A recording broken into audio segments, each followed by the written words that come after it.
On his missionary journeys, Paul spent a lot of time in large cities. Antioch, Athens, Corinth, Ephesus and Rome were the big cities of his day, centres of politics, commerce, ideas, education, religion and culture, with large and ethnically diverse populations. As such, they were hubs of influence from which the good news about Jesus could spread to their surrounding regions. In Athens, the home of many philosophers of the ancient world, as well as the city synagogue, Paul visited the market area and saw the temples and attractions of the city.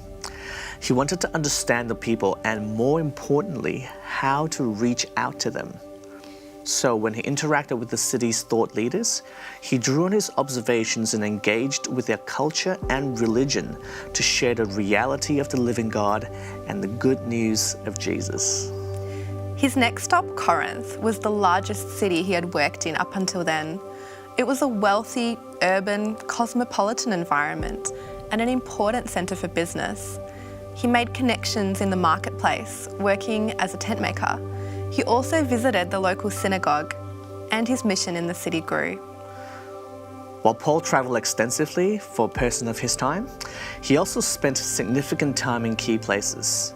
In Corinth, he stayed 18 months, spent 3 years in Ephesus, and finally, at least 2 years under house arrest and in prison in Rome. We might be tempted to read these highlights in Paul's newsfeed while skipping over those details. You see, he wasn't a hit-and-run evangelist, but took the time to equip disciples, multiply churches, and establish his work. He followed relational streams, planted multiple churches in households, and equipped all new churches to take responsibility to multiply God's work through their regions.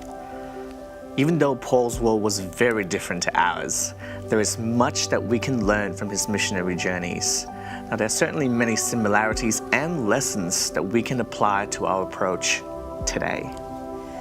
Wherever you or I may live, we can, just like Paul, make an effort to learn about the people around us and be intentional in connecting with them.